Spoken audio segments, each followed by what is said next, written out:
So I have a question. Are you working a full-time job, but you're also an aspiring entrepreneur and you're thinking to yourself, can I still work my full-time job but also start my new business? Will I be able to handle it? The answer to that is you definitely can. And how do I know that? Because I did it and I know if I did it, you can definitely do it too. Watch the rest of this video to the end to find out how I did it, why I did it, and the pros and cons of working full time and starting a new business. Okay, so let's get right to it. The point of TXT Tells All is to get personal sometimes and really tell you the things that you don't always find out on the surface level when people tell you, hey, I work a full-time job and I also started this great business and everything is fantastic. We know in starting anything that's worth having, that's not always the case. You're going to have pros and cons, you're going to have struggles, and it's not going to be easy, but the end goal is always worth it. So this video today is going to talk about all of that within the scope of starting a new business and also working a full-time job. If you're new to TXC, just to give you a little background on me, I am an employment law attorney and I started a new business 1 year ago yesterday with my business partner, Larita. Check out her videos also on the channel. We talk about everything from our lives as full-time attorneys, real estate investors, and everything in between. So if you like the content that you see here in this video and you're interested in more, make sure you hit that subscribe button and also hit the bell so you know when we post new videos, which happens every single Sunday. All right, so let's talk about full-time job entrepreneur. Is it possible? I work a 9 to 5, what I like to call 9 to whatever. Sometimes I take my work home with me. So I don't always just work a 9 to 5. Sometimes I also have to work my full-time job on the weekend. I say that because I feel that it's important as part of this video to know, even if that's your story where you're like, hey, it's not a 9 to 5. Sometimes I even have to work more than 40 hours a week. It is still possible. First reason why, take advantage of any downtime that you have. Now, I'm not saying that you can never binge watch that Netflix series you've really been trying to get to, but if you want to still keep your full-time job while starting your new business, you're definitely going to have to look at your day and say, where is there an hour or two of time that I can take and use to start my new business? For me, early in the mornings works and late at night. So when I was thinking, hey, I don't really have the time, I don't know how I'm going to do this, 30 minutes in the morning gives you a wealth of time. You'll be surprised at how much you can get accomplished with just giving yourself an extra 30 minutes to focus on your new business before you start your full-time job day. So that's one way. I don't always do mornings. I'll be honest with you. I'm not a morning person, but I take advantage of the late nights. So, during that time where you probably would just scroll on Instagram, look on your phone, or watch TV, take that time back for your new business. So what you can do is, even if it's just an hour a night, if you do that 5 nights a week, that's 5 hours for the week that you have to dedicate to your new business, separate and apart from your full-time job time. So take advantage of that time. When you add it all up together, it really equates to a lot and will really allow you to do what you have to do for your new business, even though you work a full-time job. Second tip, utilize that lunch hour.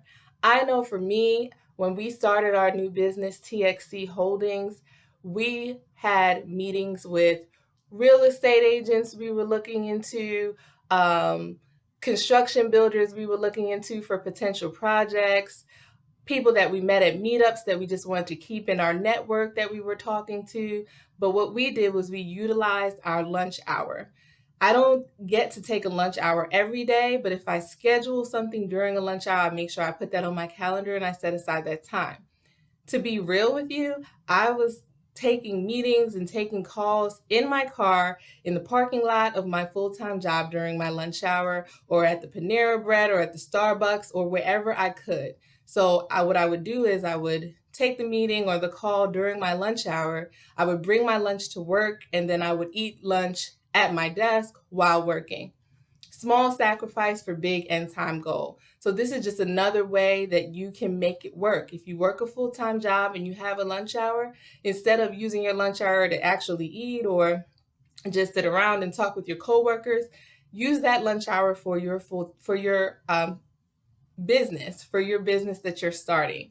So take that time. If you have to make a call or you have a meeting, try to do it within that time. And then that's within your workday. So if you have other obligations at home, family, and things that you have to do, you don't have to stress as much about it because you have dedicated some of your workday to your starting your new business. Third tip, get good at using a schedule and organizing your time. I'll admit it. I am not the most organized person and I am not the greatest at scheduling my time outside of court appearances. I'll be real with you. That's something that I had to work on when we started our new business. But it is essential. If you're working a full-time job and you're starting a new business, scheduling your time means everything because you don't have that much of it.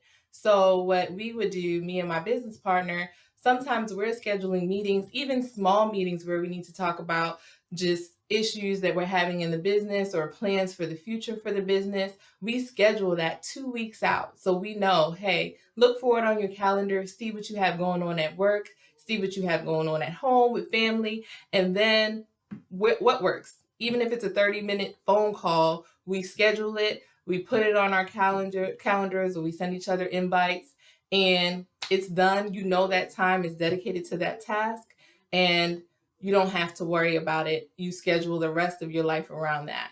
So big important skill is organizing and scheduling if you're going to work your full-time job and start your new business. Now, of course, backing up a little bit, why would you want to start your new business while working your full-time job? One, money. Of course, starting a new business, you're just starting up. You're hoping, of course, that it'll be profitable and successful, but it's not going to happen overnight. It's not going to happen in a day. So if you do have a full-time job, you may want to keep that job just for the financial stability while you build your business.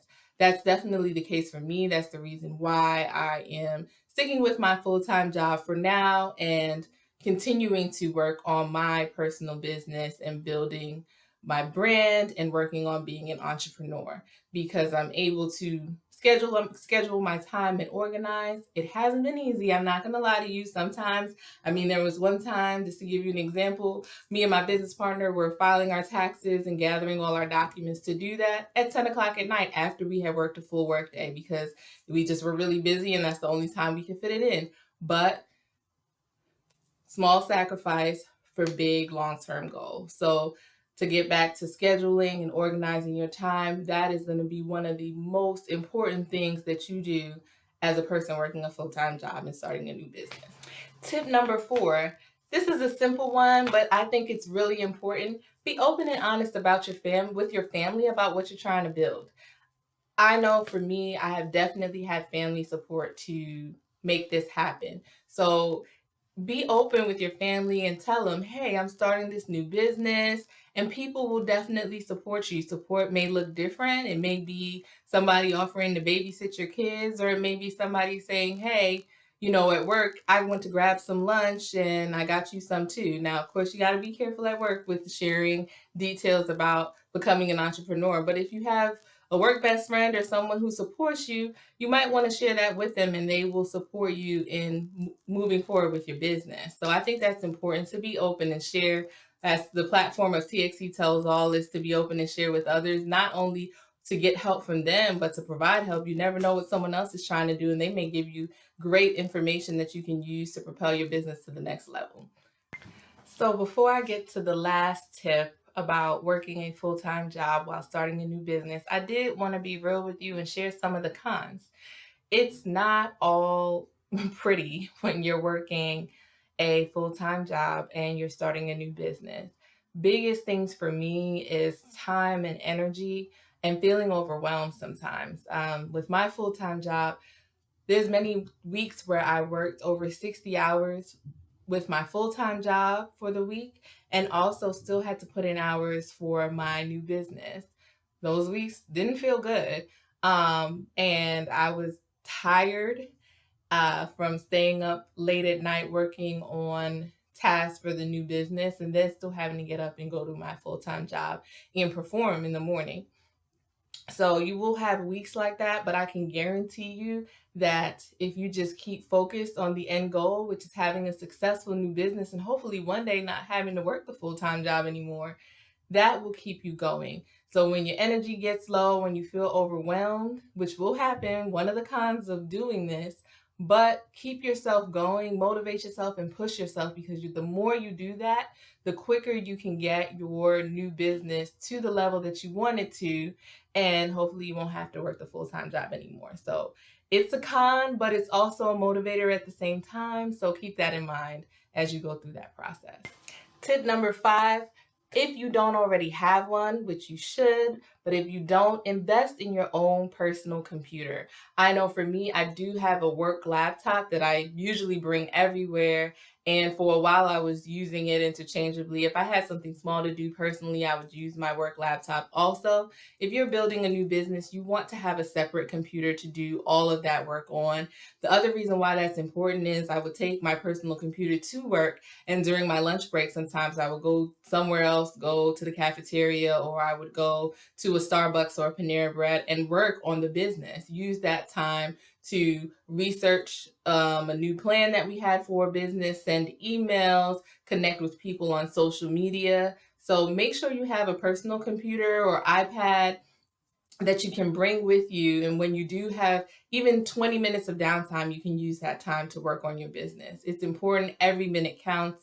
Just sending an email to a potential client or sending an email to somebody who you may have met at a meetup and you want to continue that relationship, that could take you 5 minutes. If you have your personal computer or laptop, you can do that. I know people use their phones. Of course, I use my phone too to communicate and use social media, but sometimes when I'm doing things like editing YouTube videos or building documents for the business, I need to have my laptop to do that. So if you don't have a personal laptop for your business or a business laptop for your new business, invest in that. It's definitely worth it.